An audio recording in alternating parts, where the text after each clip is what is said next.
You're listening to The Lisa Show. Yeah! Now, you make my life better. Everything I need in the morning. My favorite show ever. They keep it fun in the morning. I love you guys. I love you guys. Welcome to The Lisa Show. I'm Lisa Valentine Clark. And I am Richie T. Coming up in 20 minutes, are you a pasta lover? What pasta goes with which sauce? It's an art form, and we're going to tell you about some delicious pairings.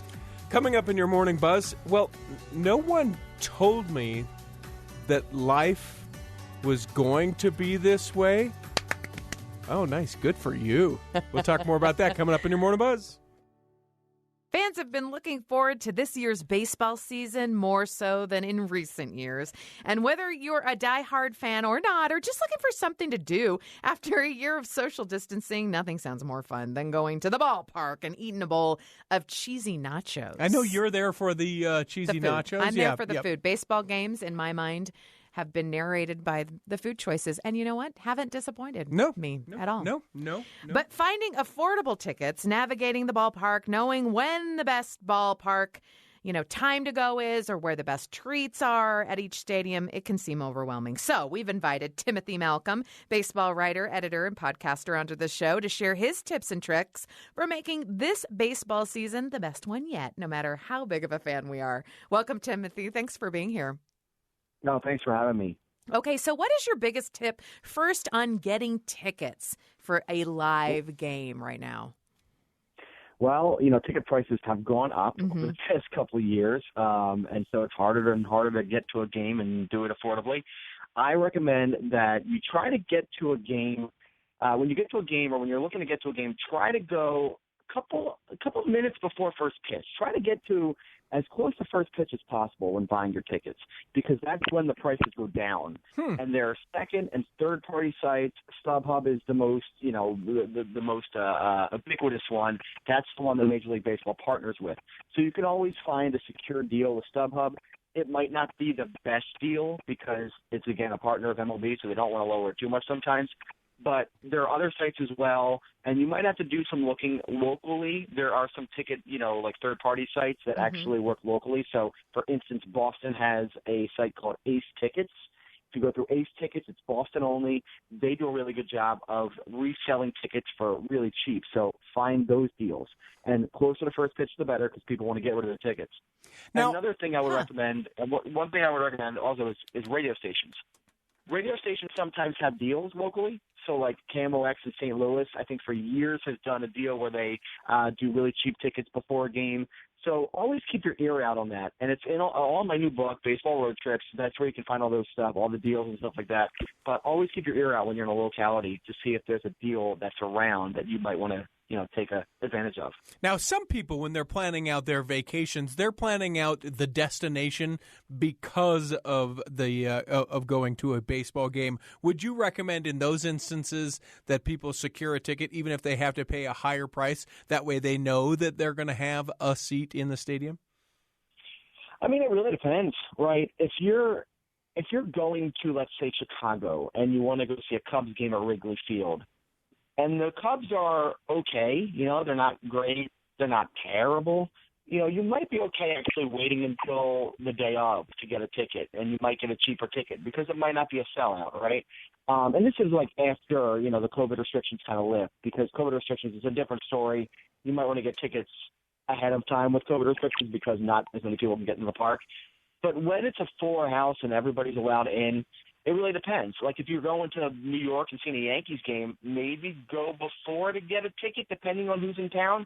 If it's going to be a big game where there's a rival in town or something like that, you might want to, like, for instance, Orioles and Yankees games in Baltimore. Yankees fans travel. They'll go to Baltimore, and they're going to buy up all the tickets, and you want to be careful that if you get there late and you don't get the ticket that you want, you might have to pay a lot more money for the ticket that you want. So it really depends on where you are and who's coming into town and what the circumstances are. Now, I don't want to insult anyone, but sometimes these, games can last really a long time. Okay, so you can kind of see where my point of view is. Like you've been through the nachos, you've been through the pretzels, I'm looking at the hot fudge sundae, and I'm asking how many more innings. But I'm a grown adult woman, though. I can make my choices. How do you keep kids engaged, really in the game and keep them involved, interested in it? Well, I mean, every Major League Baseball team has done a great job over the past couple of years of realizing that, kids usually need to be involved and need to sort of be stimulated over the course of 3-4 hours, whatever it is. Right. So every ballpark at this point has a kid zone or a family zone, right? It's a place where there's a play set. There might be some, toys, sort of like larger toys that are kind of, they're not too movable, little games that kids can play. Almost every park at this point now has a miniature baseball field somewhere in the complex, and usually it's in the outfield area. For instance, Oracle Park in San Francisco has a really great baseball field. In Philadelphia, they have a place called The Yard, which is kind of the same thing. Kids can go in there, take a couple swings. You have to wait in line a little bit, but that kind of, that's some time that you waste, right? And then there are also, in some of these kids' areas, places for parents to get a drink, places for parents to get some food, stand around, watch their kid. There's also, almost in every park, opportunities to go meet with the mascot. So around usually the 6th or 7th inning of every game, something like that, you'll line up by the mascot's headquarters, and you'll get to have a picture, get to have a minute with the mascot. And that's a great little memory that kids can take with them. Oh, yeah. I had no idea. Yeah, so they're doing a lot more things. And if you have kids and it's a Sunday afternoon, take them to a Sunday afternoon game, because those are always the ones that are really family-friendly. After most Sunday afternoon games, almost all across the league, teams will have walk around the field, walk around the bases kind of things. So you could take your kid, 8th, 9th inning, down to this special entrance, and we put this all in the book. Go to that entrance, and they'll take you around the field. And kids, I mean, when I was 5 years old and walking in Philadelphia's Veterans Stadium, even that stadium, I was like, oh, my God, I'm on the field of where they play baseball. Like, so cool. Kids love that stuff. So there's a ton of things now you can do to keep kids entertained for 9 innings and 4 or 5 hours of play, whatever it is now. Very encouraging. Yeah, exactly. We're talking with Timothy Malcolm about going to a baseball game, the tips and tricks. We've sort of hinted about how we can get the best price tickets, and certainly we've talked about how the COVID-19 pandemic is affecting this on some level, but that these stadiums will open up and have more availability, and fans will be more and more in the stands as we get further and further away from the time of the pandemic. And we've even talked about kids and their interaction at the stadiums with the baseball teams. Now, it is very real, Timothy, that in a relationship there is one person that cares a great deal about baseball and going to these stadiums, and likely that the other person, and I'm not going to give it gender, I'm just going to say that typically there will be one partner that is highly more invested in going to the game. As we navigate those relationships, as maybe it's part of a grander vacation, or this is the intention of the vacation, how do we navigate that with those in whom we are partnership with to help them enjoy the game? It's all about compromise, right? Like my wife and I, we both love baseball, so that's an easy thing. But when you are vacationing, traveling somewhere, you want to spend a weekend somewhere, compromise. If one person wants to really go to that baseball game, the other person's like, okay, fine, that sounds great. We got to do what I want to do for the other 3 or 4 hours. Let's balance it out a little bit. Let's compromise. So in the book, Baseball Road Trips, I have in every location, we have everything about the ballpark, everything about going to see that team, but then there's also other sites you can see in that city, in that location. So if you're in Cleveland, there's the Rock and Roll Hall of Fame, right? Mm-hmm. But then there's also a national park, Cuyahoga National Park in the Cleveland area. So if you guys are a couple that like to go hiking or something like that, you take one day, do the baseball game, the next day, drive 40 minutes south and go to Cuyahoga National Park. It's that simple, right? There's also, when you're going through San Francisco to Oakland and doing that whole thing, why not go to Napa Valley for a day or two? Do that part of it. Right. So there's all these ways to balance out that great vacation. So you can have the baseball moment, you can do that fun stuff, but then you can also do that other thing. And again, the book is chock full of museums and sites to see and tourist attractions, and also parks and getaways. And, river stuff. You want to kayak, in Detroit, on the Detroit River. You can do that. All that stuff is in the book.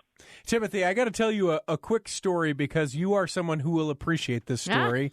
and I don't know that I would ever have the opportunity otherwise. So may I indulge you? I am a diehard Cubs fan. In fact, Lisa will oftentimes tease me. Well, it's all the clothes he wears. His fashion is inspired by his love of the Cubs. And see, nothing wrong with that. Did you hear that? Well, my wife had never been to a baseball game, and we decided that we were going to go to Chicago for a long weekend. And I, unknowingly took the principles from your book and said, you know what, we're going to plan a bunch of things that you would like to do around this, but also we'd like to go to a baseball game.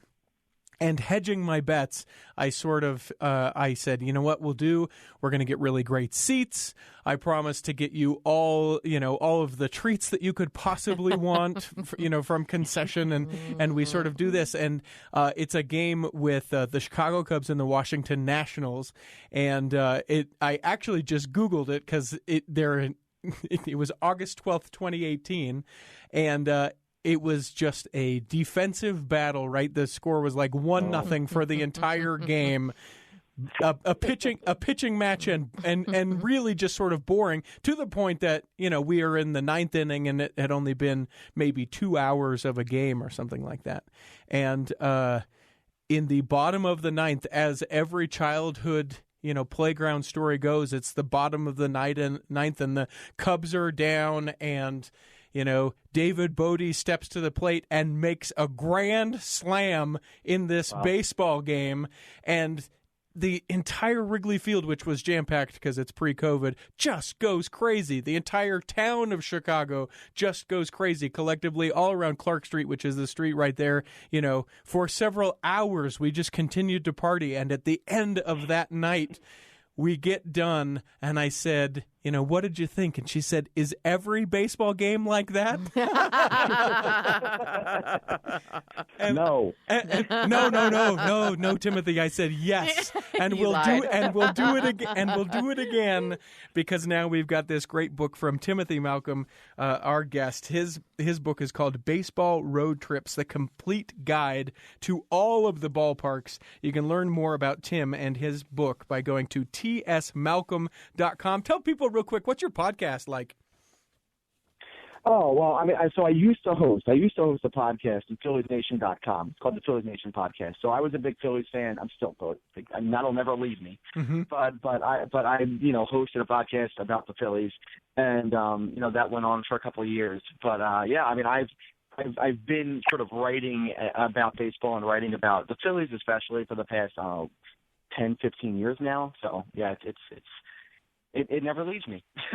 And now this book goes on for you to be able to live through all of these different ballparks. Thank you so much for coming onto the show with us. Hey, do you ever wonder, which of the many shapes and sizes of pasta that are available to me goes with which sauce? Mm-hmm. You just do things the way that you do. No, we're going to have you rethinking pasta pairings. That's coming up in 5. And I've got a pitch for a television show for you. 6 20-somethings in New York City. I'm thinking we're going to call it Pals. I'm not sure. Sounds good. I'll sort of elaborate on my pitch coming up right after this in your Morning Buzz. You're listening to The Lisa Show.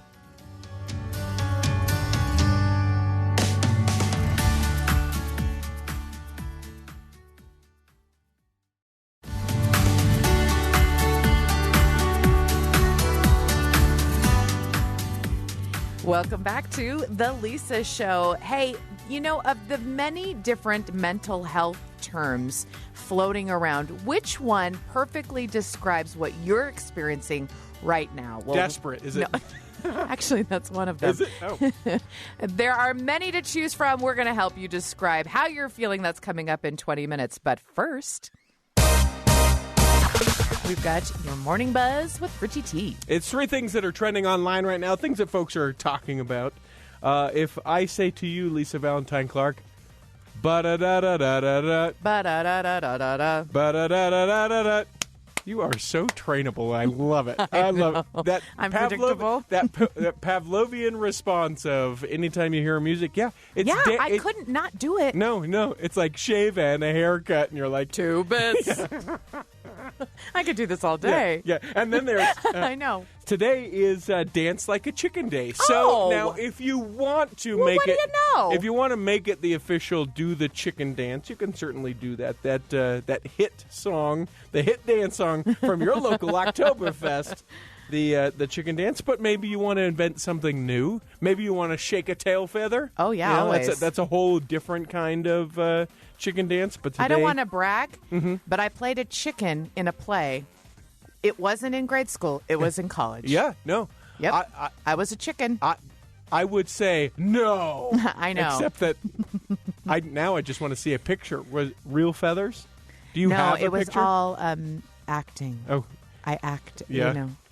We didn't need costumes. was I really a The chicken? performance or was or was that compelling. Or was the chicken me? I guess, right? Was I that? Whatever. So dance like a chicken. That's the point. Let us not get distracted. Dance like a chicken I today. can do it. People who are fully vaccinated against the coronavirus no longer need to wear masks while indoors or outdoors or physical distance in either large or small gatherings, according to the Centers for Disease Control and Prevention. This, according to Director Dr. Rochelle Walensky, announced it during a COVID-19 briefing yesterday. Now, where do you still need to wear masks? Well, if your local city, county, or state says not yet, but also you will still be expected to wear a mask for a while in places like trains, planes, automobile. No, I knew just you were kidding. gonna Thank say you. Buses. If you're enclosed areas. yeah, if you're in hospitals, in prisons, and in homeless shelters, you will still be expected to wear masks. And then finally, this. The long-awaited Friends cast reunion. Everybody's talking about it. Several years in the making. It's going to be broadcast on May 27th over on HBO Max. Now, not very many people know this, but maybe you do, because I know that you are a Friends fanatic. I'm not a fanatic. A fan of Friends makes you you're a right. fanatic. Okay, It's all just right. where we get the word, but Okay. you hear fanatic and you go, "Oh, I'm not that much." That's what a fan is. Not very many people know this, but the original name of the TV show Friends, Yeah? they had floated out a few before they landed Oh. on Friends. Associates, they thought about that. Chums, they thought about calling it Chums. Pals. Comrades, I think was another one, In the but that running. wasn't No. going to be set in New York, and it was way kind of dystopian and dark. So they decided Friends would be the way that they should go with it. There will be several people. Justin Bieber will be participating in the What? reunion. He was in utero in the original series. Yeah, I was going to say. Lady Gaga, the K-pop band BTS will be a part of it as well. So what I'm Holy guessing cow. is nothing to do with the actual gonna say, what does that original have to do? TV show. Although, from what I understand, it is an unscripted one-off special that was filmed earlier this year. So who knows? Well, we'll know May 27th on HBO Max, because as we all can kind of guess, no one told us that life was going to be this way. A job's a joke, and you're broke. And Your love life's DOA. I don't know the next line, so let's end it here. Okay. That's your Morning Buzz. Thanks, Richie T. Pasta is one of the best comfort foods and maybe the most versatile. There are hundreds of different kinds of pasta, and they all seem completely interchangeable, but don't be deceived. Each shape is carefully created with taste, experience, and sauce in mind. I mean, really, every little curve, loop, and ridge is so intentionally designed that it's worth wondering just what makes each one so unique. Well, today we have one of those people on the show with us, Dan Pashman, food enthusiast, host, and creator of the Sporkful podcast. And he's the genius behind the creation of the new pasta cascatelli. Here to tell us about his 3-year Mission Impasta-ble. Did I say that right? Impasta-ble. You like that, Richie? It's funny. Come on. Quest for this culinary creation and how we can use these principles really to pair the right sauce with the right pasta. So thanks so much for being here today, Dan. Thank you. My pleasure. Thanks, Lisa. Okay, so first of all, I just want to ask you what really set you on this journey to make a new pasta? Well, it started off, so, I host this food podcast, The Sporkful, that I've been doing for 11 years, and kind of wanted a new and exciting story we could tell on the podcast.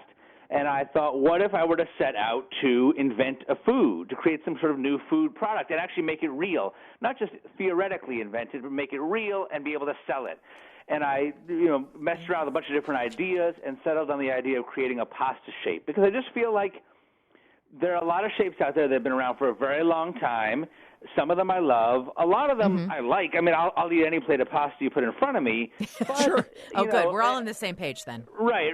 But a lot of times I would eat pasta and think, this is good, but it could be better. Huh. And I wanted to see, maybe I'm just full of it. Maybe it couldn't be better. I wanted to see, could I come up with something better? Okay, so what did you learn about how you go through this process to determine what kind of characteristics you need to create like this ultimate pasta? Yeah, so first off, I kind of invented 3 pseudo-scientific criteria that I use to evaluate all pasta shapes. So there's forkability, how well does it stay on your fork, sauceability, how well does sauce adhere, and tooth sinkability, how satisfying is it to sink your teeth into it. And so I started off just eating every pasta shape I could get my hands on, obscure ones from specialty shops. I ordered some online, and ate and tried to do it so with a scientific approach of what are the variables that I like? What do I not like? Do I like tubes? Do I like flat, round, ridges, ruffles, long, short? And I narrowed down the field and came up with the idea that first and foremost, I wanted ruffles. I said, I want a pasta shape with ruffles. I think that ruffles don't get enough credit. Everyone I've talks never about thought tube. about that. Yeah, when I wear my Ruffles shirt, Dan, I want you to know, I don't get enough credit with it. Ruffles do not get enough credit. And ruffles have ridges is what I immediately thought Exactly, of. yes, you're right. But that's a great point, Lisa, because ridges. So anything like rigatoni comes from the word ridges, or penne rigate. There's penne, which is the short tube. It's smooth on the outside, but then there's penne rigate, ridged penne. Oh, yeah. And that's better because it has more surface area, so it's more tactile, and sauce will adhere to it better. And so you're right. Ruffles are like ridges. They do the same thing, but even better. They grab sauce and hang on to it for dear life. They also create a unique mouthfeel. When you chew on a ruffle, it's kind of playful and fun in your mouth, and there just aren't that many pasta shapes that have that. So I said I need ruffles. They're going to catch a lot of sauce. They're fun to eat. They're tooth sinkable. And then I also wanted like a half a tube, or I tried to get a full tube component, but I couldn't get that in there. I wanted to try to combine ruffles in a tube, and then over the creative process of a lot of failures. I mean, this took, as you said, 3 years. Yeah. A lot of things went wrong. There were a lot of low moments where I thought it wasn't going to happen for me. So I had to make certain compromises and changes, but some of those ended up making it better. I love that. Okay, we've got ruffles and kind of a tube. And what was the third? Well, so I wanted a long shape. And what I learned, so what was interesting, when I first set out, I actually didn't think it would be that hard to come up with an idea for a new shape that would be very good. That turned out to be true. But what I did not anticipate would also be very hard. I thought that the reason why there weren't more pasta shapes out there is just because pasta is kind of steeped in tradition. Yeah. And no one new had come along. I'm not a chef. I'm not Italian. I'm kind of an outsider in the world of pasta. I'm just someone who loves to eat. And so I thought, we need an outsider to come in with a new perspective, and that's why there isn't more new pasta. And that's probably partially true, but it turns out the other reason why there haven't been more pasta shapes is that the traditional methods for making pasta are actually very limiting. They're like on a physical level. Like I wanted ruffles in a tube. Pasta, you extrude dough through a die, D-I-E. It's like a mold. It works just like the Play-Doh factory. You remember the Play-Doh factory? Oh, yeah. Of course. It's so fun. Yeah, that's exactly how pasta is made. And it turns out when you push the dough through that mold to make pasta, you can't make ruffles and a tube at the same time because the movement required to create the ruffles would flatten the tube. Okay. And that's the kind of stuff I did not expect to run into. Yeah. So how did you solve that problem? Well, we switched from a tube to a half tube, like a half pipe, a semicircle, which still acts as sort of a sauce trough and holds a lot of sauce in it. And we also moved the ruffle. So originally the ruffles were going to be along the edges, like, lasagna, how lasagna has the ruffles down the edges. That's how it was going to be on my noodle. But instead we moved them so that they're sticking out only of one side. They're like at a right angle to the main strip. And that, combined with going to a half tube, made it possible to get both. Interesting enough, Dan, one of my favorite radio shows is Sauce Trough and Pasta Tube. They're great in the morning. The way they partner together, they're I know of no other way to wake up. Now we're visiting with Dan, and we have glossed over a few things that I want to just sort of catch everyone up with. This is so fascinating. Which is so fascinating. In the introduction we said that different pastas are sort of designed for different things, and it's cool that you have. That you have created this cascatelli, this new shape and form, which, by the way, as we've been chatting, I went online to order some and recognized that it's 12 weeks out, so we can talk about that another time. I know. No, I want to try it. I have to tell you, Richie, we're about to lower that estimate. We are catching up. And so it's probably more like 8 to 10 weeks now, and it will get lower and lower, and it'll be worth the wait. So just order it, and then you'll forget you ordered it, and you'll have this happy surprise on your doorstep. I like the way you think. But to further my question, though, like if we're just looking at basic pastas in our grocery store. Oh yeah, Pasta 101. Yeah, like what noodles are we looking to go with one thing? Because like you, I'll eat any pasta that's put in front of me, but what should I be using? The macaroni noodles as opposed to the linguine noodles or the rigatoni? Yeah, penne. All these things. Can you kind of run us through some of those things? Do you mean like which sauces with which shapes, or just which grocery store shapes do I like best? Yeah, no. Which sauces with which shapes? So, look, Richie, this might be a little sacrilegious. To me, the whole idea that like to every shape there is one perfect sauce, and to every sauce there is one perfect shape, I think is just a little bit overblown. It's kind of a little too tied up in tradition and folklore. I think that a truly great pasta shape should go with about 75% of the possible preparations. I think it would be impossible to make a pasta shape that would go perfectly with everything. Yeah. But if you have a pasta shape that only goes with one thing, it's not a very good shape. It's not. That means it's not very sauceable. Some of the shapes out there, like I would rather have fettuccine over spaghetti. All right, because spaghetti is round, which means it has less surface area. Fettuccine is flat, more surface area, so it gathers sauce a little more, and it will contact your teeth more. It also wraps around the fork easier and sits flat on the fork instead of kind of being quite so unwieldy. So I like fettuccine over spaghetti. I do like rigatoni.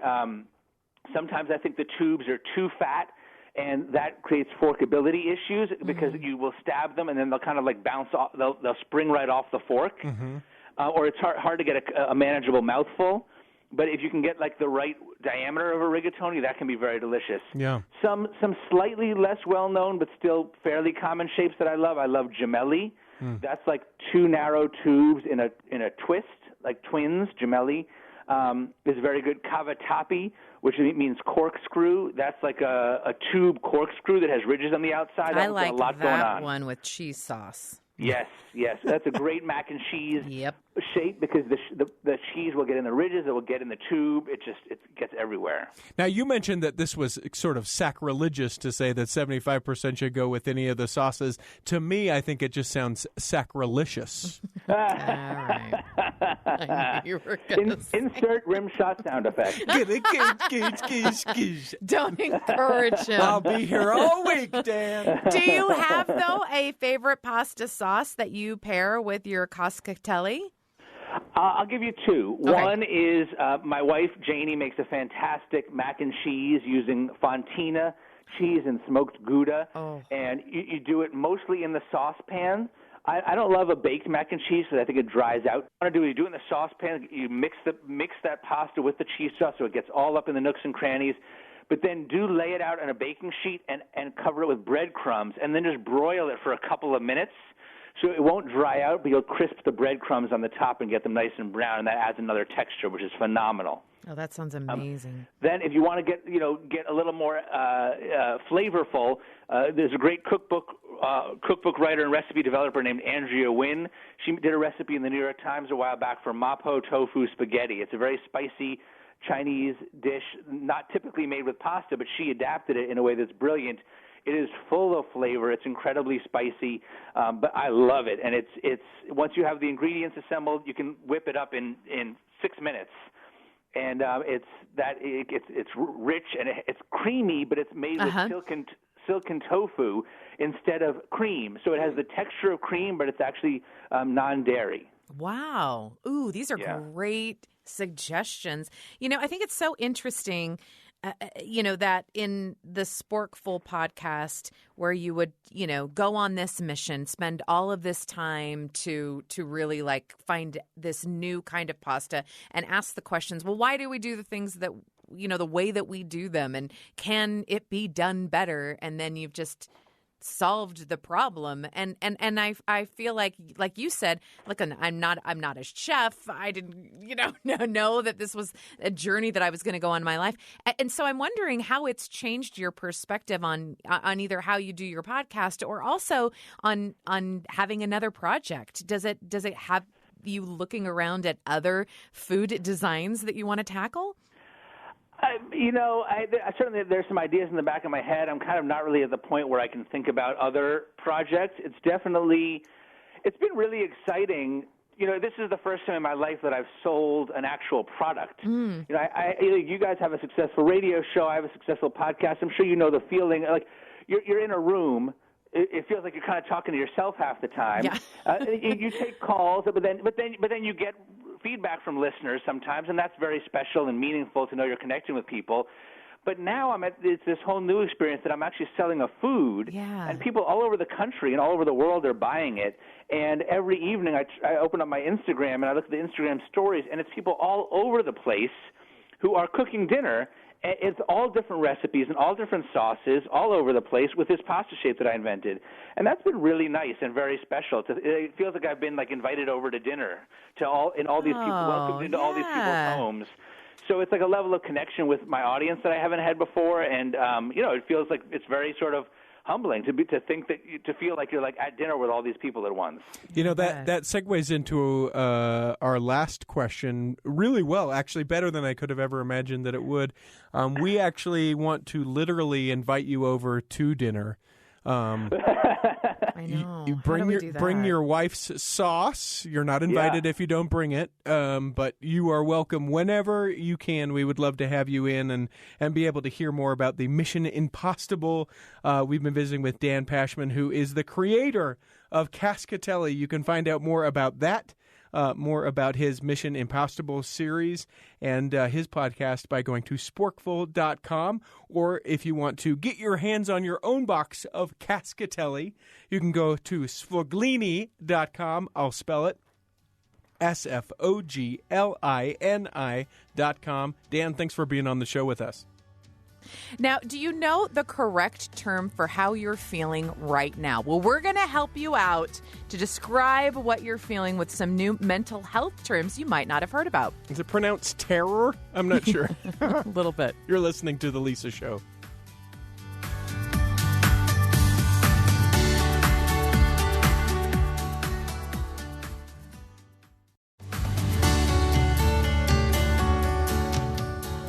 Welcome back to The Lisa Show. Now, I feel like it's important to be able to name your feelings. Mm-hmm. That this is something that, as a mother, I employed a lot when my kids were little, but I might need to bring it back. And so when, it just seemed like they were in a bad mood and they were just making everybody else around them miserable, like little kids will do. They don't really know. So I would stop and say things like, are you tired? Are you hungry? Are you sad? Are you angry? Are you frustrated? And listing different kinds of emotions to help them learn how to self-regulate, and I still do that to myself, I think internally of what are you feeling? Why are you so bugged, Lisa? And I'll think, am I tired? Am I hungry? Am I mad? Am I sad? Am I lonely? So you list all the things because once I think you name how you're feeling, it has less power and control over yourself. You can say, oh, I'm just really frustrated or, I'm just really exhausted, or I'm very, sad. So if I'm understanding what we're doing exactly, Am I confusing you? No. I think that I observed this at the grocery store the other day. Oh, there was a kid, because to sort of set the table, I've never had young kids. Yeah. My kid, I got him when he was 11, so I never got to experience the terrible twos or any of those sort of younger years. At 11, you would hope that they're able to express how they feel in words. But I heard a young mother say, "Use your words. Yeah. How are you?" And the kid said, "I'm." And you could see he was really trying to do what his mom was asking. He said, "I'm," and then he just yells. So I'm not going to yell right now, but he says, "Fussy. I'm fussy." Did he really? Yeah. That's so funny. And I was like, okay. Yeah. So speaking how we feel, I'm on board. So with that in mind, I came across this article in USA Today that got my attention for this very reason, because I feel like collectively we are all looking around like, are you okay?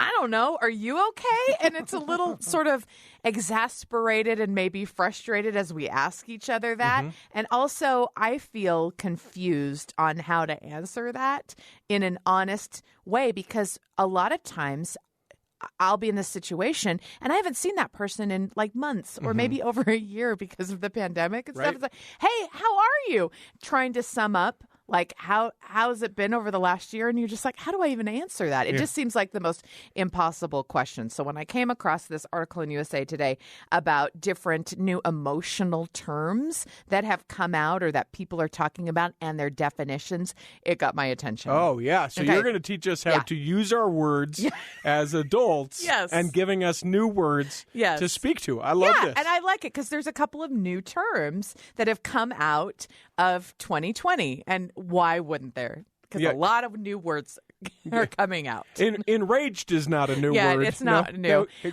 Well, this one, the first one won't come to any surprise. It's burnout. And so people have been really throwing this around. And so for those of you who are like, well, am I just like mad or frustrated or burned out or just tired? Like, what is specific to burnout? Well, it's that stressed, overwhelmed feeling, like, especially where work is concerned. Mm-hmm. Like you've been like keeping your head down and tunneling, burrowing through, and you're stressed and you're overwhelmed. That's burnout. And unable to sleep. I'm just making sure that this is the term that applies to me.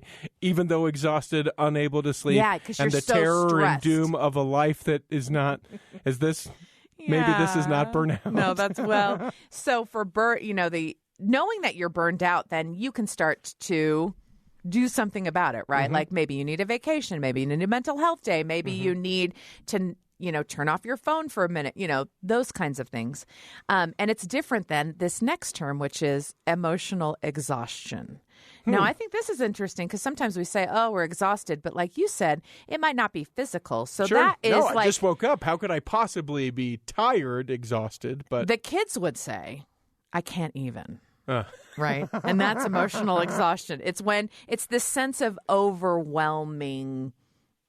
I cannot deal with whatever it is. So it might be that you have experienced like an intense time where there's a lot of emotional like situations being thrown at you or, back and forth. And when I describe emotional exhaustion, I didn't know this until this moment as my brain goes, okay, we're turning off. And it's almost like scene. We're done. One time I was talking to my sister and I was describing a time where it was just too much. I was dealing with too much in my mind. And I said, and it's like my brain just went, nope, click, like a computer. And I just like powered down because there was nowhere else to go. Yep. That's emotional exhaustion. If you've ever felt that, that's what that click in your brain is. Yeah. Okay. I want to even, but I can't even is emotional exhaustion. I like this. Speaking power to words. Good. Now, those terms you've probably heard before. Here are two new terms to describe your mental health that you might not have heard about. Okay, grabbing a pen. Yeah, grab a pen. This is what everyone has been talking about. It's been kind of circulating in social media and in different places and in conversations in the workplace and in the home. And it might help describe how you're feeling or how someone close to you is feeling. Okay. The 2021 buzzword for mental health is languishing. Have you heard of languishing? I mean, I've heard of it, but maybe you should tell everyone else who hasn't heard. Now, there's a professor, Adam Grant, and he wrote a New York Times piece quite recently. And Adam Grant, he goes around and he's quite famous and talks to a lot of different, celebrities and on a lot of different kind of platforms for this kind of idea in business or how to connect employees or families and things like that. So he wrote about this, and languishing has really picked up a lot of steam in describing how we're all feeling. And it is the void between depression and flourishing. It's the absence of well-being. It's like being in between those two worlds. So the 2021 buzzword, languishing, that void between depression and flourishing, the absence of well-being. It's categorized if you have sort of like a lack of focus. Mm-hmm. You're just like, So my life, got it. And it's like you're living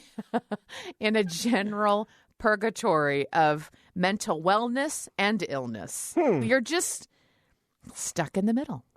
Languishing. I think that a lot of people have described, and I think this is why it's picked up a lot of steam, not just from Adam Grant and that New York Times article, but just like it has, it'll be in all the dictionaries as the word of the, year and stuff. I love that kind of word nerd stuff. Yeah. As just how we're all kind of feeling, like if everyone's like, how you doing? Languishing. Good. Fine. Yeah. I mean, it could be better. So if I'm hearing this correctly, our new normal is languishing. Yes. Got it. So well, that's how yesteryear it was new normal or these uncertain times, and now we're dwelling in a space of languishing. Now, I promised a second. Yes. Alonely. A lonely is the what? second. Alonely. No, alonely is a new lonely term. What? A lonely. Like an A before lonely. So alonely. Alonely. Yeah. Like the adverb of alone. Yeah. Okay. And it's the dissatisfaction that comes from not spending enough time by yourself.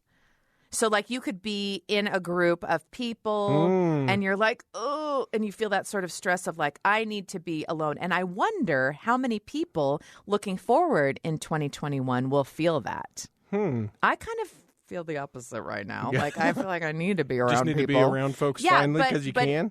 But if you start to feel, as we all venture outside and with people, if you start to feel, I'm not spending enough time, alone. That's what recharges me. That is a mental health term that you could ascribe to. I really appreciate Isn't that these. interesting? I really appreciate these terms. The languishing thing is pretty appropriate. If we're being real honest, it's like, well, yeah, I keep seeing it popping up, and I think I know why it's popping up because everyone's like, yes, that. Yeah, because to say, I'm in a state of depression and in the dire straits of it. Well, no, that's not where I'm at. Yeah. But am I to use a term from yesteryear? Am I living my best life? No. Languishing. I like that. Now, what's the goal? What are we all working for? Because you know me, I want to have a goal to look forward to. A means to an end. Yeah, and so I need a mental health term that's a little bit more encouraging. Mm-hmm. I don't want any more words that describe what I'm very in tune with my feelings. Like, don't tell me how I'm feeling right now. Like, what's the goal? The goal is flourishing. Okay. We want to flourish. And that is the polar opposite of depression. It's a strong sense of meaning, mastery, and mattering to others. And so I think this is great because you could talk about this with your work colleagues. You could talk about it with your friends. You could talk about it with your family. So that, if you are talking about what your goals are or what your hopes are or what you want moving forward, you could say, we want flourishing. We're going to name it so we know what it is. And again, that's that strong sense of meaning, mastery, and mattering to others. And I love this idea of naming our emotional states so we can get really specific about what it is we're trying to do. Now, I want to go over it just one more time because I feel like I got flourishing down. You just gave me the definition of that. I feel like I understand languishing far more than I ever should. I know. I'm so sorry. But a lonely is... that dissatisfaction that you're feeling when it comes from not spending enough time alone. Okay. I think that's going to be the term. Like, I don't want to pick one over the three. We go out of our caves, you mean? And then we come back like, oh, no, I need a little bit more time alone. Well, I think... I've overcorrected. So I think that, there's always one that seems to be more popular than another, right? When we're talking about terms and definitions, like out of the pandemic became probably far most popular Blur's Day. The idea that you don't know what day it is, so it's Blur's Day. That's a great word, I sort of heard that, and that's kind of fun. But when we look at flourishing, at languishing, and a lonely, like I feel like I'm Camp Alonely because it already has a theme song, which, I mean, if you're going to have a song of the summer for the term Alonely, have you not heard it? No. You have not heard the song? Alonely, I'm so alonely. I have everybody. No, that's great. That might have been changed lyrics, actually. But if you need a summer song, it's going to need to be peppy. So I challenge you to write a song about flourishing. Okay. I think that should be the song of the summer. It basically writes itself really because does. A musical flourish is just way too much within a song. Think American Idol when they do the flourishing on the notes and all that. Oh, yeah. They just go and go and go. I'm halfway through the song. Give me a...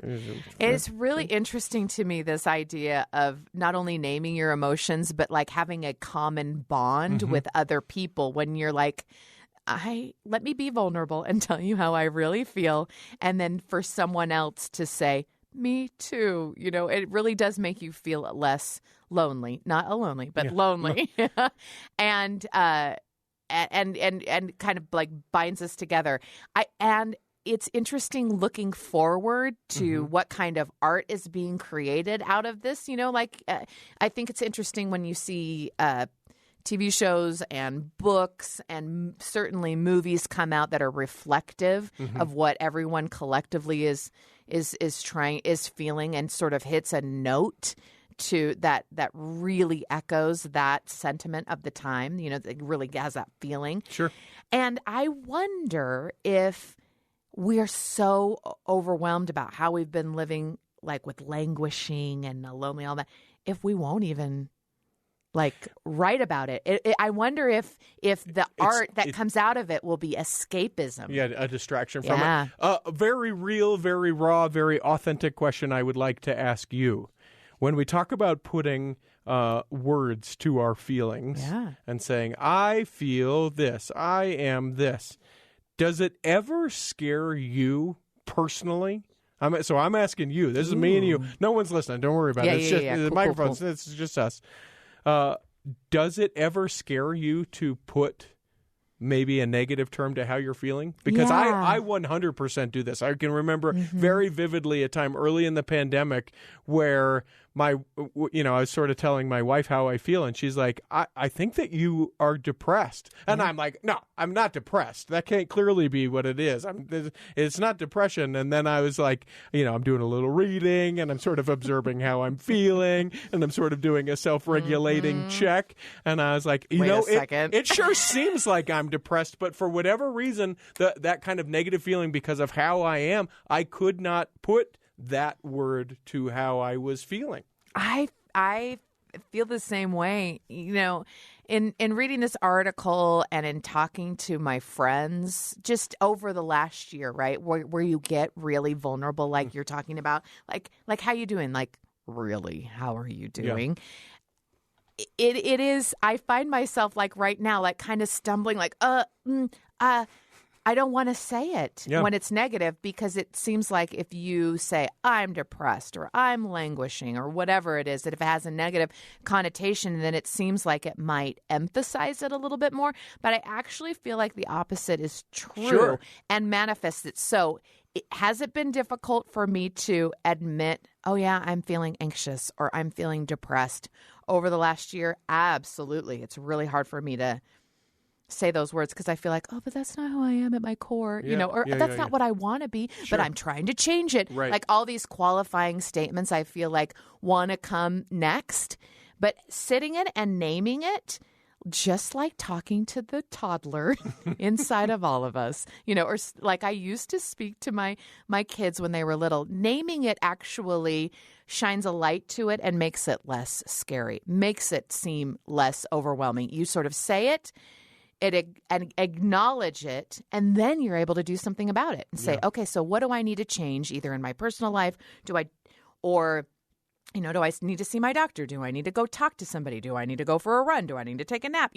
Then you can start getting into problem solving, and then it doesn't seem so overwhelming. So, and I appreciate the trust that other people have when they honestly tell me how they are. Mm-hmm. And when I ask, I'm not just asking to be nice. Sure. I want to know. Sure. It bonds you with the other individual. Yeah. And making connections, me. That's what I want. So then rounding this all out, is the takeaway to perhaps take a moment, sometime either today or this weekend, and get really real with yourself, maybe with your partner and or with those who are close around you, and ask you? them, how are you really? Describe to me how you're feeling right now. Well, and that seems part of it, but also being able to say, I am feeling this way, especially because things are changing, they are. With everything with the CDC and going into places and being like, and we can get caught up in that. I can see your face right now. This feels different.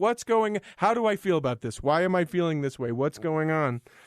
I mean, I think taking a moment to have a check-in, an internal check-in, and checking in with your loved ones, and sort of gathering everybody together and having that real connection is worth doing. And it is not as maybe scary or overwhelming or as intense as you might think. It's actually quite helpful. How often, though, if I may take this just a little bit silly, how often? Just for a second, how often is it when you just check in where you're like. It's so true. I think I'm only laughing because maybe I check in a little too much. I think I'm just hungry. Yeah. I think. Yeah. I mean, there's some stuff that I could change, and man, sure, I wish it was better, but I think I need a nap. Right. Like this. How many toddler. times are you like, how do I feel? You know what? If I just had a little snack and took a power nap, I think I'd be okay. I'm just hot. I am just hot. And I just need a nap. I'm fussy. Problem solving, making connections, new terms. We're throwing them at you. I love it. I am fussy. Now, coming up, have you ever stopped to consider the power of empathy and what it can do in your life and the lives around you? Well, that's what we're talking about next. You're listening to The Lisa Show.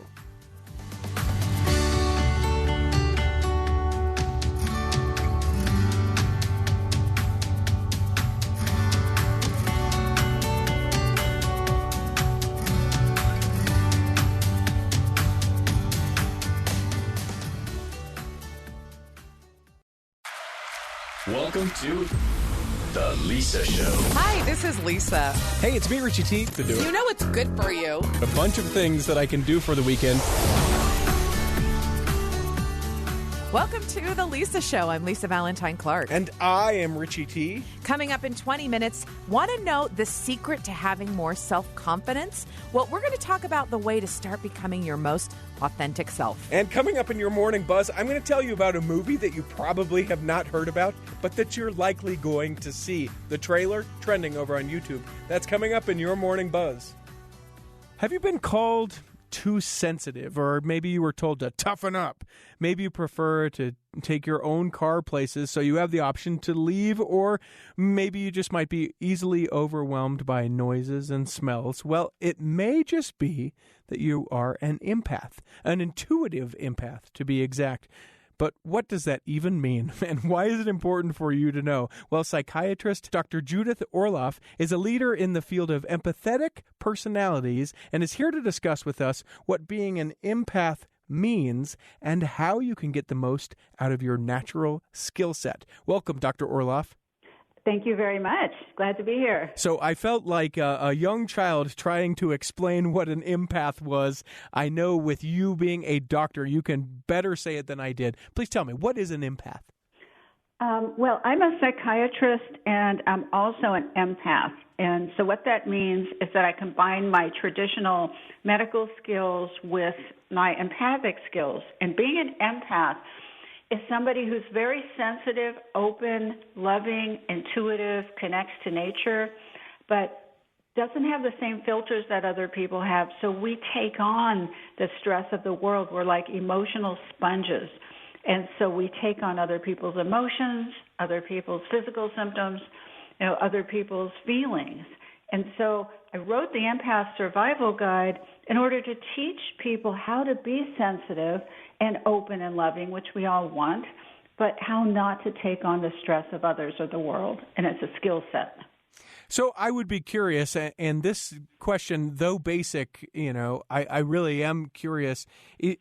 Do we go somewhere to be sort of, I guess, for lack of a better word, diagnosed as an empath? Do we find and discover it within ourselves, or how do we know if what we're talking about is even us?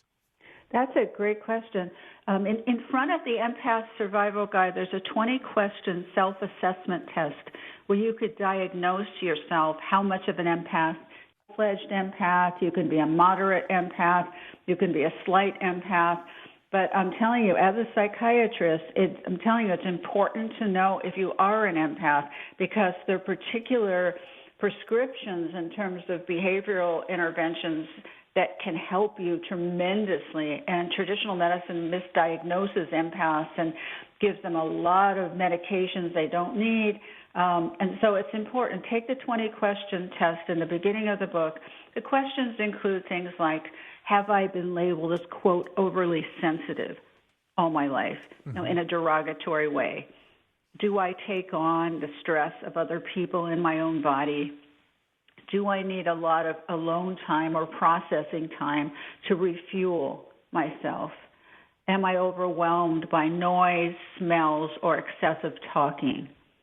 Do I prefer smaller groups to larger groups? So those are some common questions that most empaths will relate to, and there are other questions in the test. So take the full test. You can self-diagnose, and it's important to go to physicians and therapists and healthcare providers who understand this about you, about your sensitivity, because it affects so many things from how you take in medications, how much you need, and what you need in terms of your body. Because in my body, what I find is it's so sensitive that I need less of everything. So it's very important to know you're an empath so you can maximize your gifts, which are many. I would never give up being an empath. And also take care of the challenges and manage them so you don't just take on the suffering of everyone around you. I appreciate what you've already said, which is take the opportunity to learn more about yourself. And I think that applies in lots of ways. We're speaking specifically about determining or diagnosing, I guess, if you are an empath. But I think in general that's good information. But then also being able to know how that sort of interacts within the world. You mentioned taking this and sort of reflected back that there are a bunch of different type of empaths. Is it something that as we would take the quiz, say, for example, I think you mentioned a moderate empath, would I then, as I work with a medical doctor or a psychiatrist or psychologist, say, just so you know, I'm a diagnosed moderate empath? Is that how that information would be relayed? Not usually, because I'm working a lot to educate healthcare practitioners. I give a lot of workshops for healthcare practitioners who are empaths themselves and who treat empath patients. But in general, I don't think people, the medical profession, knows that word. And so I would just use the word sensitive. Just my body is really sensitive, and I get a lot of side effects, and I usually need less medicine. So you can talk about it that way. or go to functional medicine doctors who are trained in this and more Eastern techniques or complementary medical techniques, and they know about this. So it's all the ideal physician to get is somebody who's trained traditionally and also has other training in complementary medicine. Then they can really get you. Talking with Dr. Judith Orloff about the power that comes from being an empath. And as I queued up the conversation, I was talking about things that may sound familiar to a lot of people. Oh, you're just being too sensitive, or you need to toughen up, or, get over it, or any of those sort of dismissing things that in some cases, when dealing with an empath can be very destructive. What are those struggles that empaths face, particularly when told things like toughen up or you're being too sensitive? Yeah, well, in my life, I was the only child of 2 physician parents in Beverly Hills, and I had 25 physicians in my family, so I had a long lineage of linear thinkers. And I was a little girl who was sensitive, who would feel things, and my mother would say, just toughen up, just get a thicker skin. And so I thought there was something wrong with me. Mm-hmm. And I had a lot of shame about my sensitivities and my intuition. And so part of my own healing journey, which I talk about in the book, is how I came to integrate my sensitive self with my linear mind. As a physician, I use my linear mind all the time in my analytic training. But you can be both. It's not one or the other, and you're not weak because you're sensitive. Sensitivity is a great gift. And that coming from your heart is a great gift. You just don't want to absorb everyone else's stuff and overhelp and overdo and exhaust yourself and go on sensory overload. You don't want to do any of that, which many empaths do. A lot of people who may be empaths who are listening to this are like, "Oh yeah, preach, Judith. You are speaking my language. I feel every word that you say." And others may be hearing this and say, I wonder if my spouse, if within the interactions that we have with those that we love or are partnered with, maybe it's beyond just them being more sensitive than I would be. Maybe there is something to this being an empath that our partners. How can we complement or be able to help those if we're partnered with an empath? That's a beautiful, beautiful question. And there's a chapter in the Empath Survival Guide on empaths and love and how to talk to your partner, how to educate your partner about your sensitivities.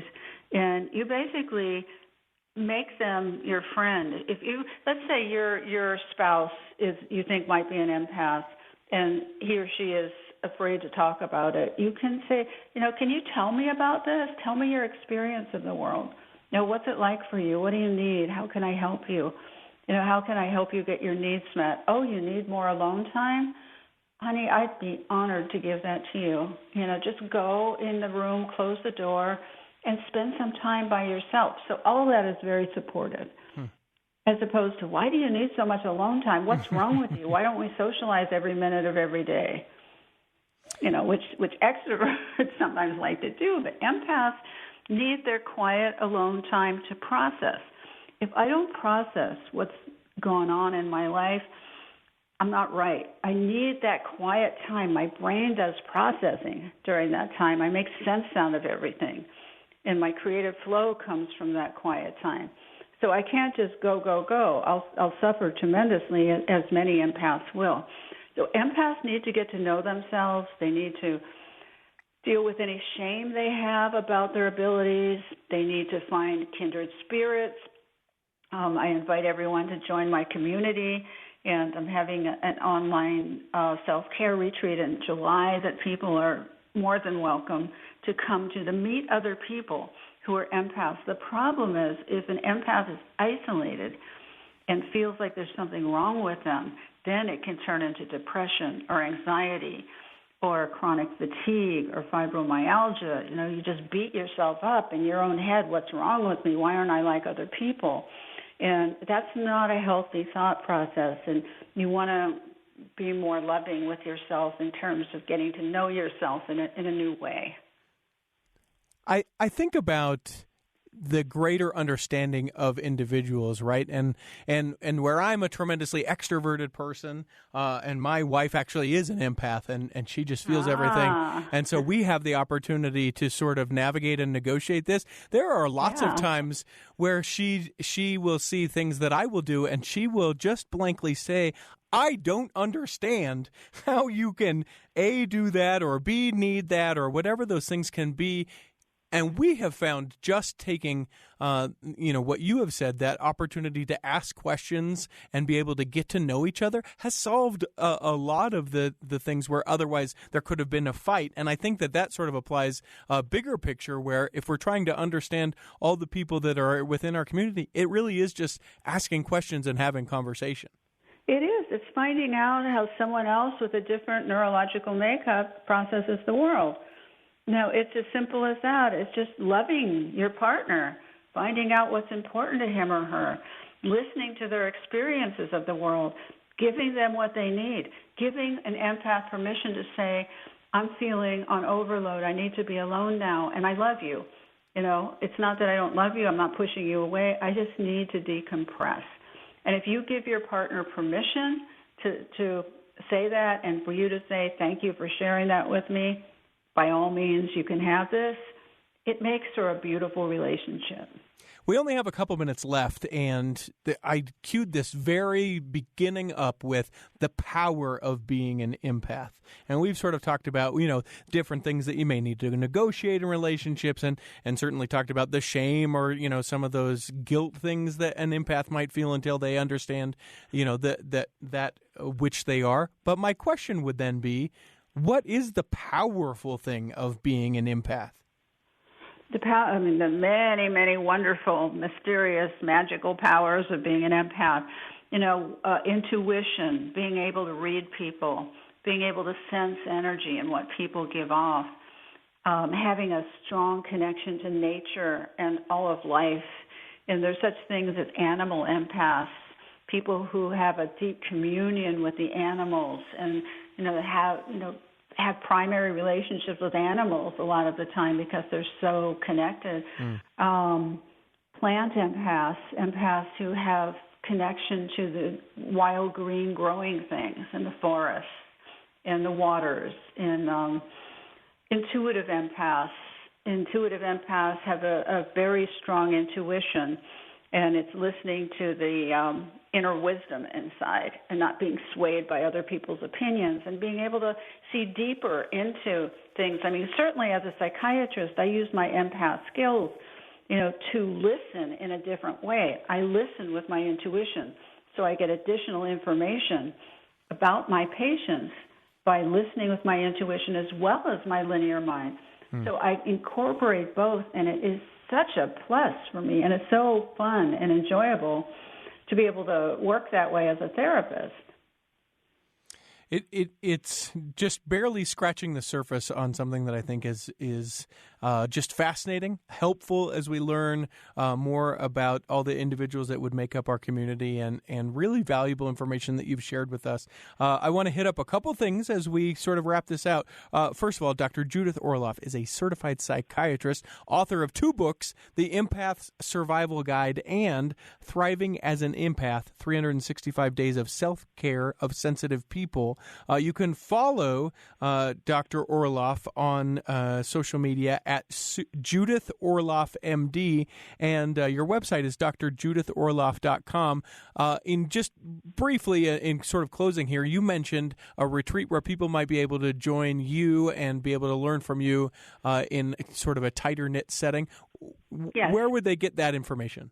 They would get that information on Dr. Judith Orloff, ORLOFF.com, July 17th. It's a 2.5-hour Zoom self-care retreat for empaths, a way to own your empath abilities, learn how to ground yourself, set boundaries, and meet other empaths so you don't feel alone and that we join as a community. So July 17th, you can find out on my website, drjudithorloff.com.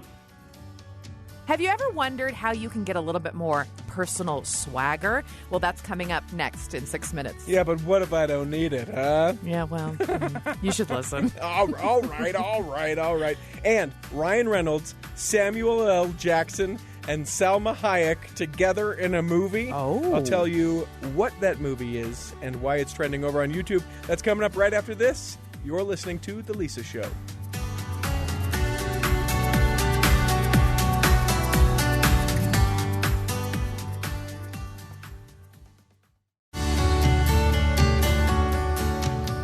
Welcome back to The Lisa Show. Are you looking for something to watch this weekend? Don't worry, in 20 minutes we're going to go over this week's latest streaming releases. But first,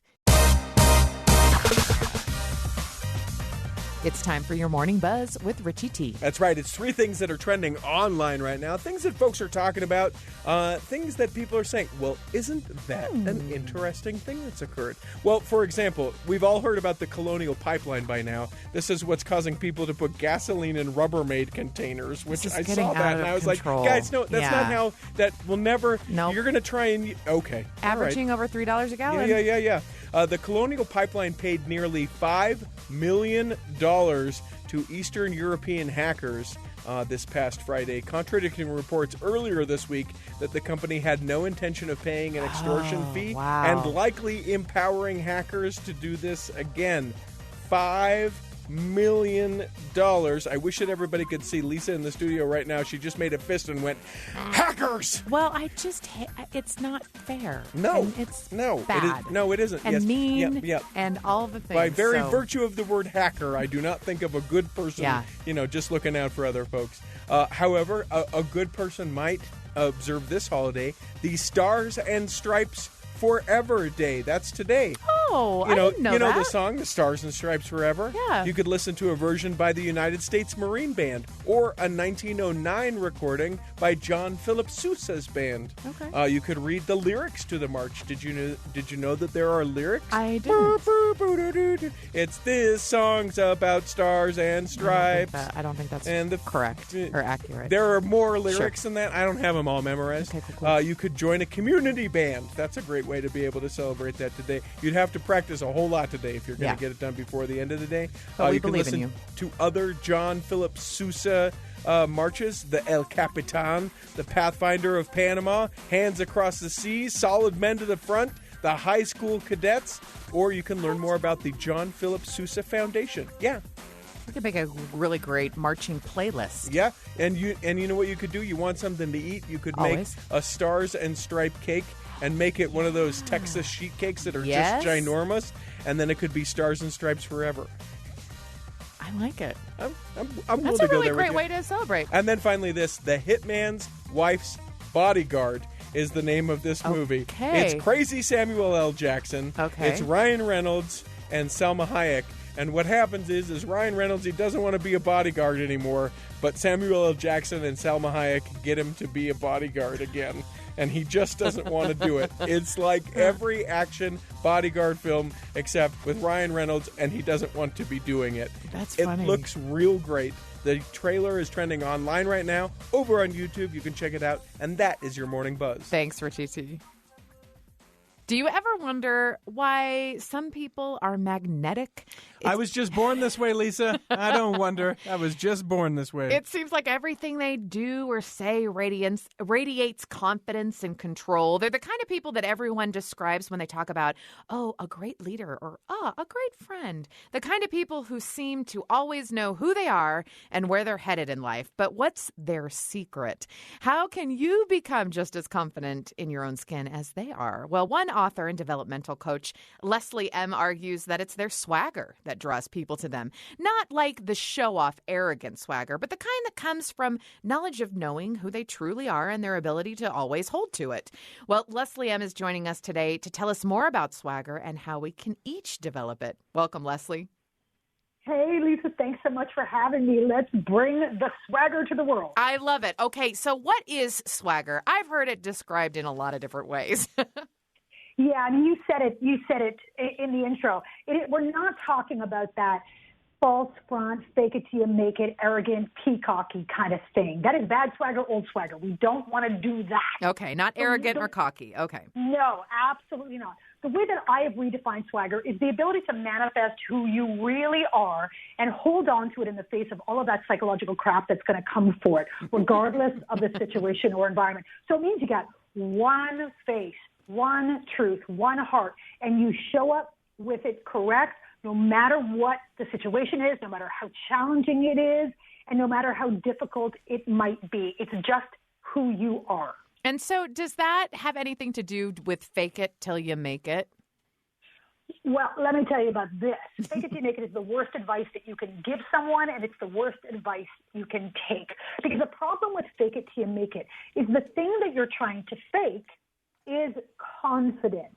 Mm-hmm. And you can't fake confidence. The only way that you can get legit confidence is as a result of competence. Only by doing something over and over and over again and proving to your very stubborn, resistant brain that you fundamentally know what you're doing. You know, I got this. You could throw me in a bunch of situations that I could handle myself in some basic way.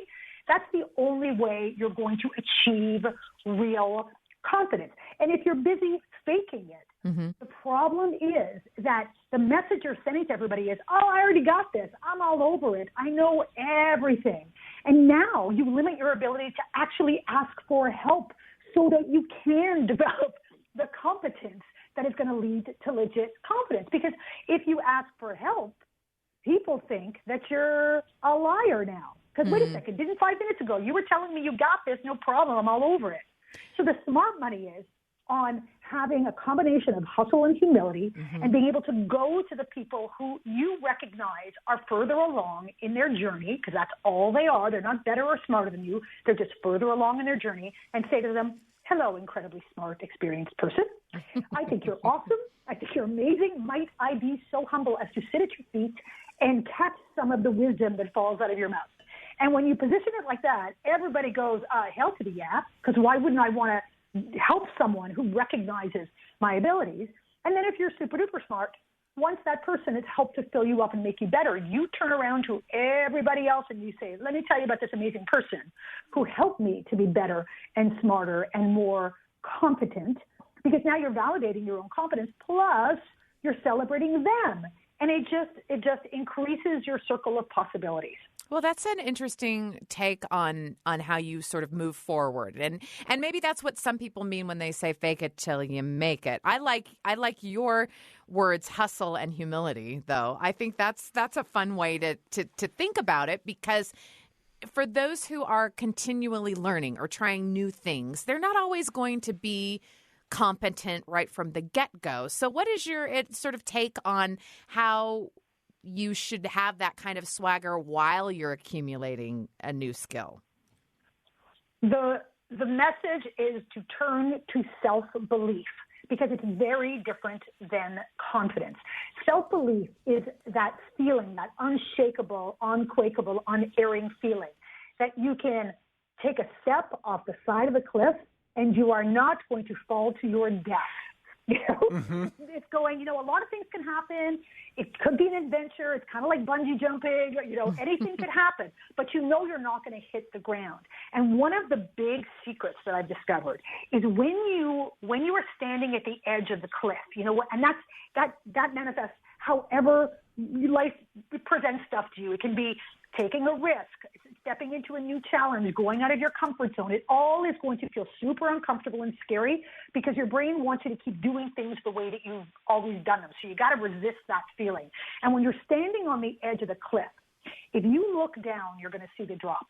But if you trust that feeling of self-belief and say, I got this, you take that step off the cliff and somehow magically the ground will reveal itself under your foot.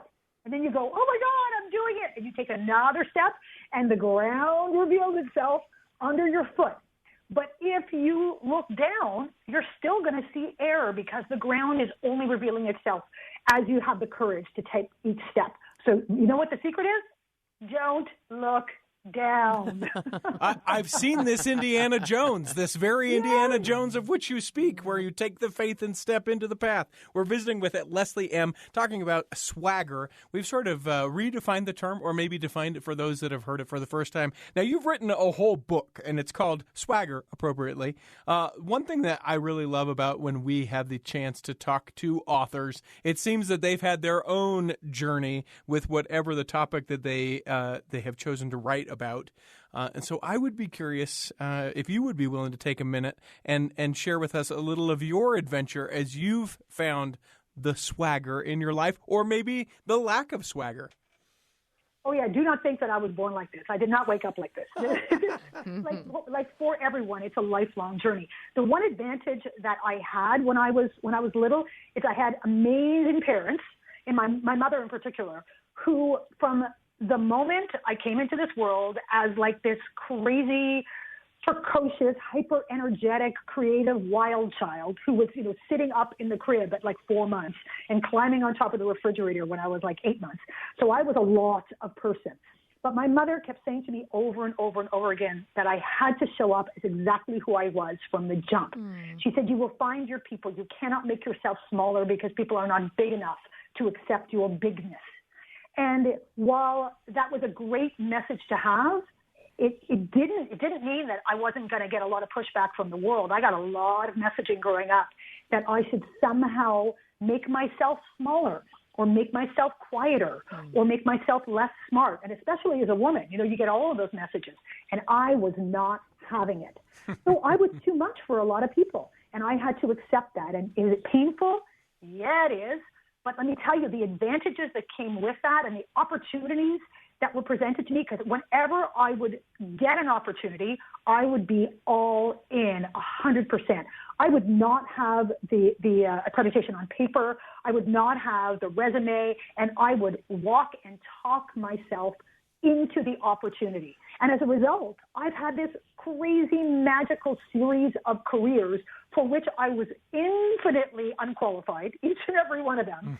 And I had to have a combination of hustle and humility and put my hand up and go, okay, I have no idea what I am doing right now. And I had to learn fast, but I never pretended to know more than I did. And that allowed people to really help me. So I credit my whole journey to other people's greatness, and that I just made sure that I paid it forward. But it wasn't easy. It's not, swagger is not a flip that you switch, like a switch that you flip. It's not all of a sudden you wake up one morning and go, oh, that's it. My swagger has been unleashed. I have arrived. You got to do the work. Like anything else, you got to do the work. Well, I want to go back to something that you said earlier about, being an authentic and living your life more authentically, finding your true self, like just who you are, that one face that you have is who you always are. For those who are struggling between maybe overcoming sort of faking it for a while or just who they want to be and where they feel they are seems like a huge jump and too big of a leap, what advice do you have for those who are really seeking to carefully consider who it is that they really are or they really want to be? Where can they find that most authentic thread? I think that the secret is to think about who you were when you were little, because we all come into the world as a swagger filled, each and every one of us. You ask any kid, are they smart? Are they beautiful? Are they awesome? Can they accomplish anything? And you're going to get a huge hell yeah from all of them. You know what kids are like, right? They feel their bad selves. They know what they're capable of. It's a beautiful thing.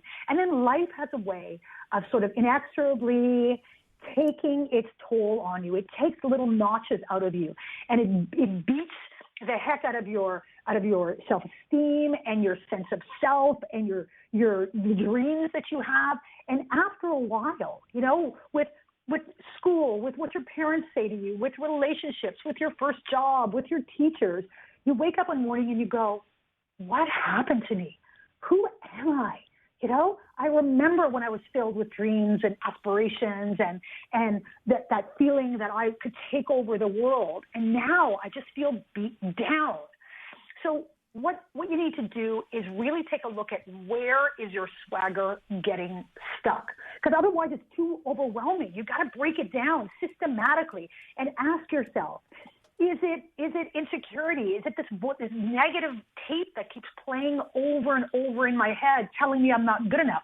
Is that what's stopping me? Is it pain? Is it the memory of things that have happened to me in the past that I still feel like I'm living every single day? Is it fear? Am I just terrified of what the consequences might be? Is it ambition? Am I so busy trying to achieve that I'm sacrificing who I am in the process?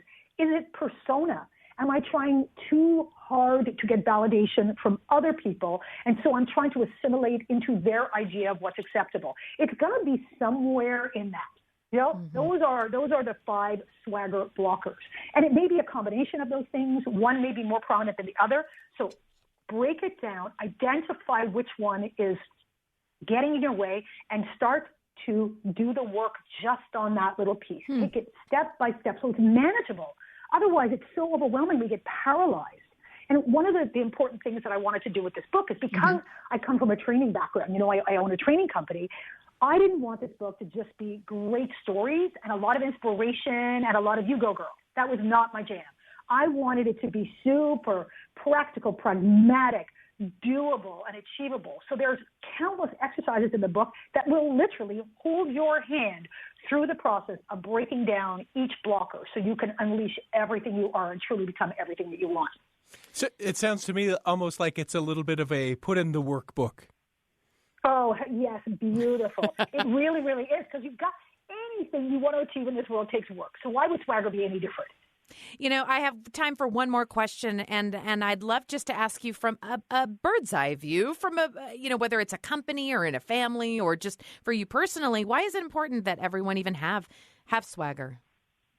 If we want to create meaningful connection in this world, and that allows us to have influence, it allows us to contribute to the collective, it allows us to make sure that our truth is heard in this world, we need to show people who we are. Because that's all any of us want in this world. We want to be seen and acknowledged and accepted for who we really are. But if we don't show it to people, we'll never know for sure if who they are loving and accepting is the real us. So whether it's a relationship, whether it's with your colleagues, whether it's with your bosses, or whether you're the boss and it's with your team, if you can create an environment in which other people can speak their truth and you can speak yours, the world is a more connected, a more powerful, a more magical, and a far happier place. Leslie M. is the president and chief fire starter at Combustion. I have to think that your business card is one of those things like magicians have, that you hand it to someone and goes up in flame. If that's not what you're doing right now, Leslie, you need to think about that. We don't want to injure anybody in the process. What a place Combustion is a training and development company that uses applied creativity to ignite organizational culture, collaboration, and critical thinking skills. And you can check out her new book. It's called Swagger. You can go to lesliem.com. I'll spell it EHM.com. Thanks for being with us, Leslie. Coming up, we're going to share all the new shows coming to your favorite streaming services this weekend. You're listening to The Lisa Show.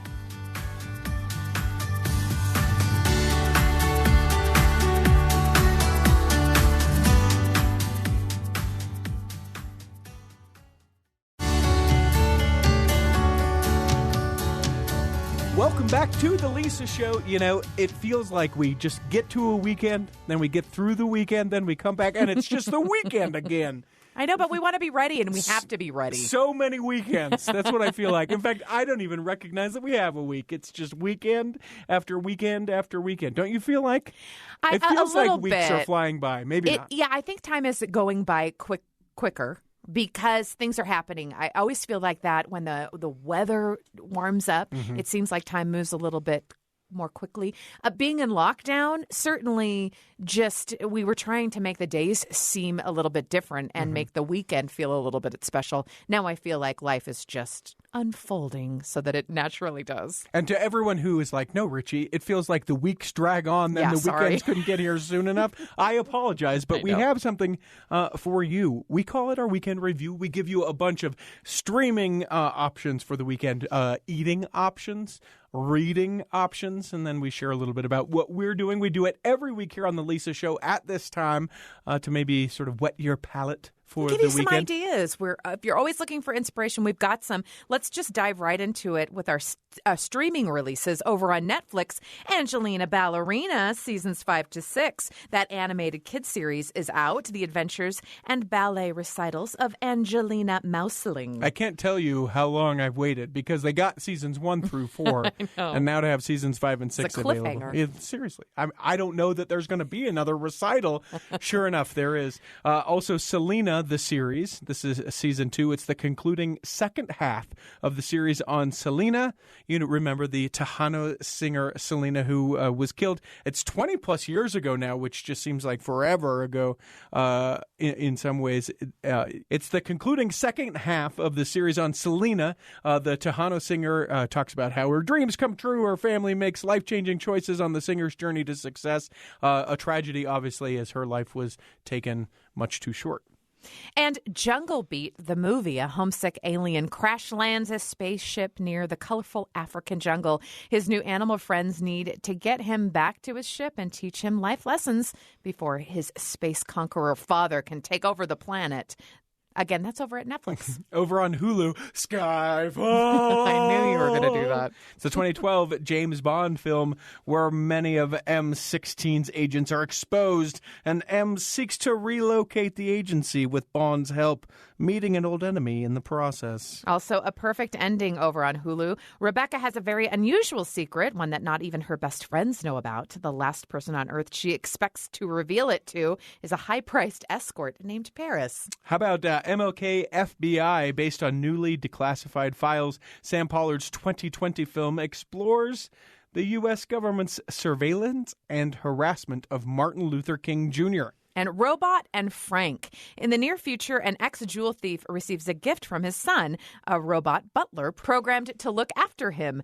But soon the two companions try their luck as a heist team. Over on Amazon Prime, The Underground Railroad. This is an Amazon original series. Season 1, it's a young woman named Cora that makes an amazing discovery during her attempt to break free from slavery in the Deep South. Now, let's get into the kitchen. Let's try something new. Mm-hmm. We're going to give you a little inspiration.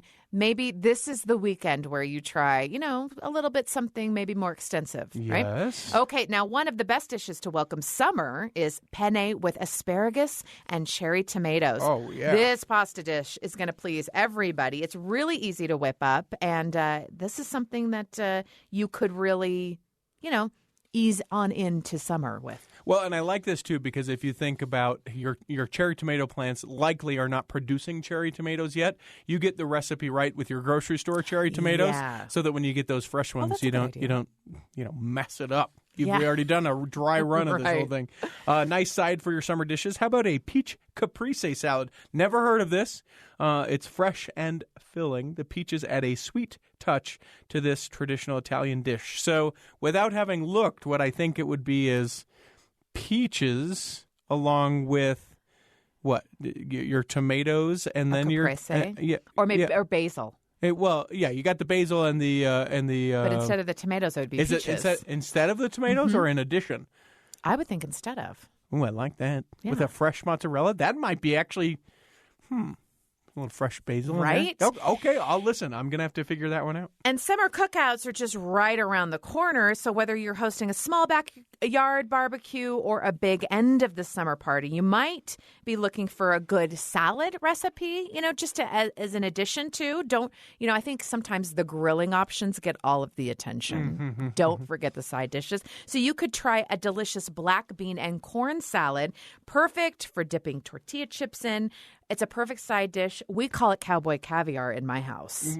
Is it just black beans and corn? Because that's in my mind. I just think taking a can of corn and a thing of black beans and being like, salad! Okay, so I'm going to tell you how we do it. You take a package cowboy caviar. Pico de Gallo. Okay. Right? Okay. And you can dump that in with some rinsed off black beans, some corn, but we do like the roasted corn, not just like a canned corn. Yeah, no. And you can even buy like frozen pre-roasted corn now. And then, I know, exactly. Yeah. And then cut up an avocado or two, fold that in, add a bunch of lime juice and some salt. Yes. And a little bit more salsa if you want it, depending on how hot you want it. Cumin in there? Do you put some cumin in there? You could put just a little bit, but I like a lot of lime juice. And I also like maybe more salt than a lot of people like. And it's really, really good, and it feels really fresh. You can eat it like a salad. You can eat it like a dip. Cowboy caviar. Great. Yeah. Sounds amazing. How about corn on the cob? As it starts to come on, you can try it by throwing the corn on the grill, or maybe doing a little cotija cheese and chili lime butter. You ever had the chili lime butter? Oh, so good. Ugh. Just dripping. Why do we not have food while we're talking about this? Because you just slather on like mayonnaise and then roll it up in those. It's so good. Yeah, I'm 50-50 on that. I have to be in the right mood. Okay. Sometimes I go, I thought this was butter, not mayonnaise. Oh. That's. It's like when you drink water and you find out it's Sprite or vice versa. Yeah, your mouth and your brain expected one thing, and then you go, this is not what I expected. Yeah. It's not that it's bad or good. Yeah, it's exactly. just different.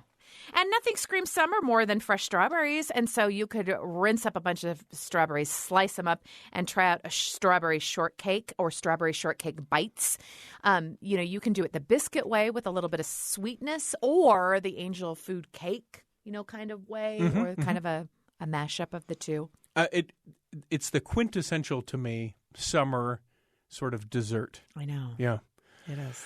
Really wish we would have brought food into the studio between the cowboy caviar and then that strawberry. Okay. How about some great suggestions of podcasts for you to listen to, like The Lively Show? It's designed to uplift, inspire, and help you add a little extra presence to your everyday. Also, Happier with Gretchen Rubin. Gretchen Rubin's the author and also the host of the podcast. She brings her practical, manageable advice about happiness and good habits to this lively, thought-provoking podcast. We have actually had her on this show. She's a great author and has really studied this idea of how do you become just a little bit happier. Her podcast, like you said, is called Happier with Gretchen Rubin. And if you want to hear her experience on The Lisa Show, you can go to byuradio.org/Lisa, and you can actually search it. It's a brand new website. If you've been in the past and you're like, wait a minute, this is different, you can just search Gretchen Rubin. You can also check out the Positive Head podcast. They feature clips from various philosophers and teachers. They take questions from listeners, feature guests, and talk about mind-expansive topics to help broaden your perspective and keep your soul fed on a regular basis. So what's happening around the country? Well, tomorrow is International Family Day. You can take some time to spread love to your family members by letting them know you're thinking of them. You could send a phone call, a text, a handwritten letter. Doesn't matter. Maybe send them a gift. That'd be unexpected. I'm going to call my family and ask if their refrigerator is running. That's how I celebrate Family Day. Just going to prank them. Richie, is this Happy Family Day? Yep. Glad we could be a part of that. If you're near California this weekend, you got to check out the world-famous Dueling Piano Show. Now, this particular one in California, world famous, but there are lots of communities that have these dueling pianos. Have you ever been to a dueling piano, either a kind of bar or a place where you can go? Yes, it's pretty so fun. Yeah. Not for like a long time, though. I'm just thinking like, oh, yeah, that's something I never considered, but that'd be really fun. Yeah, fun to sing along with. That's one of the things. And I'm always impressed by the talent of the piano players, where it's like play and you just make up, a song that maybe you haven't heard in 20 years. And they're like, is that the song that goes? And then just as, as sure as the sun shines, they're just like, yeah, it's like that. And you're like, yes, how did you know that song? And they said, the internet. And you're like, oh, okay. Oh, okay. Sounds about right. Yeah. Now, Chicago has some fun games this weekend. If you're near the area, you should go to the Milwaukee Bucks versus the Chicago Bulls game. Tickets are obviously selling a little quickly, so you better get yours soon. Sports completely open in most places. Sports ball, not necessarily 100% attendance, but check it out in your area. Yeah. Let's do some books, and then I want to know what you're doing this weekend. I'll start with books from the New York Times bestseller list. I'm sorry, I almost said, has this happened to you? The book is called What Happened to You? It's Bruce Perry and Oprah Winfrey. It's an approach to dealing with trauma that shifts an essential question used to investigate it. Also, Finding the Mother Tree by Suzanne Simard. An ecologist describes ways that trees communicate, cooperate, and compete. That's interesting. I was hoping that the book was called Are You My Mother Tree? Oh, yeah. Nope, just Finding the Mother Tree. And then Sully, this is John Grisham's latest. Samuel Suleiman receives a basketball scholarship to North Carolina Central and determines to bring his family over from a civil war-ravaged South Sudan. It's called Sully. Lisa Valentine Clark, I say that the weekends just seem to keep coming, harder and faster and quicker. What are you doing this weekend?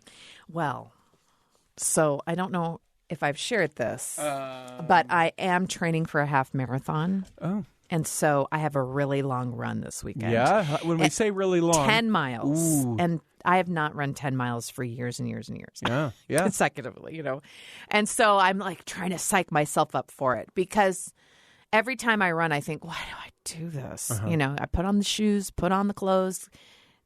Put on the makeup. Go ahead, be honest. You do. You have your running makeup. No, I just have whatever's on my face. I make sure I have my music ready is what I was going to say. And I get ready. But like for a big run, a couple of weeks ago, I had to do 8 miles. I need to psych myself up for it. So, I mean, when you're going to run that long, I don't know, maybe I'm overthinking it.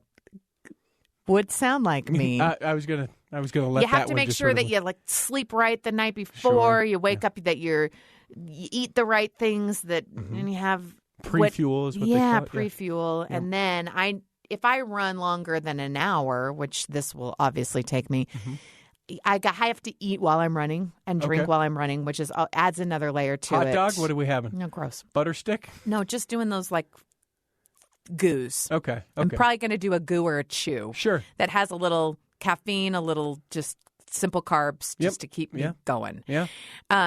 Like I said, most of the time, I don't take anything. I just go run, come home.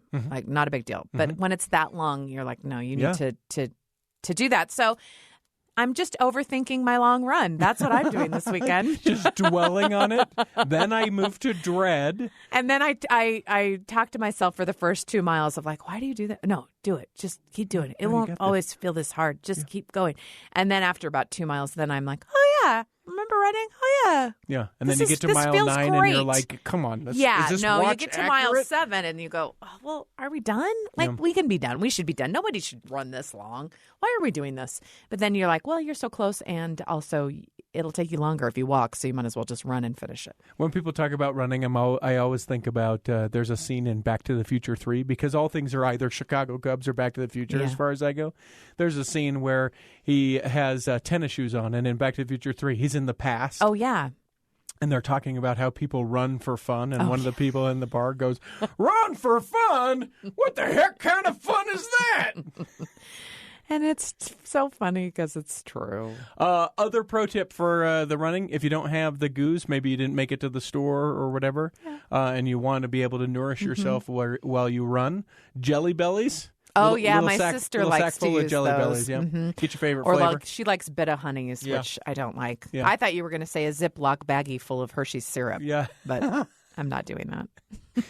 Now that you mention it, I think that you should. You got to experiment with a lot of different things, because then once you do it, if it makes you sick, then... Yeah, oh yeah. No, don't ever do something, especially long days, but not race days. Yeah, and something you that you haven't done up. before. So now is my time to sort of experiment. And then I've got to, work in the yard. Sure. Because I still do that. I'm not done. I've had to, piece it out into sections. And so I got to get some wood chips and get the weed situation under control. Will you do me a favor?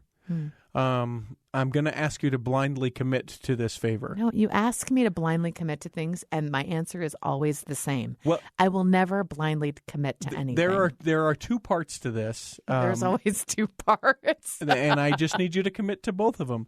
One, I'm going to need you to, first of all, commit to wearing safety goggles as you garden this weekend.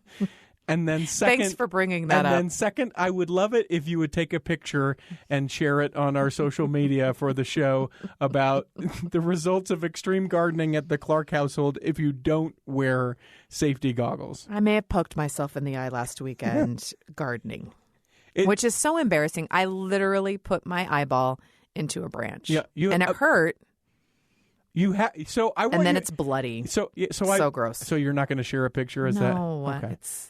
Well, and it's almost healed. Well, and so here's the deal. I feel like the biggest nerd when I do like lawn care at my house. Oh, same. Like I have the big hearing like headphones when I mow the lawn. And I also have the big, thick goggles for when I weed whack. Like I look like I should be directing airplane traffic, but because I don't, like I just think about that, and then seeing that you poked your eye on a branch, like I just cautionary tale. I just don't want to go blind because I was weed whacking and something came up and got me in the face. So. Be safe. It's not a bad idea. Do you want me to get you some goggles? There's some great ones. I've got some. Okay. I got some when I bought my new weed whacker. I bought myself a new weed whacker. Yeah, you did. Yeah, I did. Yeah, you adult. Yep. Yeah, you're an adult. Adulted so hard. I was so excited. I was. You know how many RPMs this thing gets? Oh, so, I know, it's funny. So I have committed this weekend. This is different. Normally I work a bunch on the weekends. Yeah. I'll do that as well. But I have committed. I'm going on a hike. In the morning, I am going to. This is new for you. I'm going to go. Well, I love hiking. No, I know, but you just are always working. Yeah, I'm always working, and because of schedule things, I'm going to be able to, first of all, get up early, which you have to do around here to be able to get on a trail because I don't like a lot of people when I hike. Mm-hmm. But then secondarily, I might be taking my adopted dog, Robert, on the hike. No. How long is the hike? It's like 6 miles. Okay. Can he do it? I think he can. I don't know any reason why he couldn't. He loves water, and the payoff is that there is a lake at the end that I'm just going to kind of chuck him in and see if he can swim back to me, and then I'll get in, and he loves the water. Honestly, that's so great. Anytime he can jump in the bathtub, the toilet, really? The stream by our house, the gutter because the fire, the fire not extinguisher, the fire hydrant is like being refreshed or whatever. He'll jump in. He goes crazy. He loves it. The rain doesn't matter. Whatever you do, wherever you go, wherever you are, whether the weekends seem to be coming, rampant weekend, or it's felt like a year this week and you're just ready for the weekend. Hope that you do something safe, that you make the opportunities abundant for you to make connections with those that you care about, and that you do something different this weekend.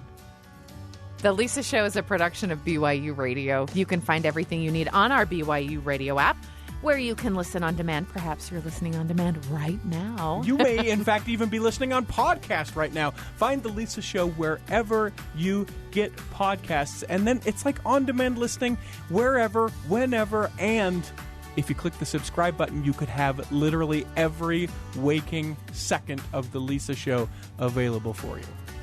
On Monday's show, we're going to help you make the perfect photo gallery. Ooh. You're listening to The Lisa Show.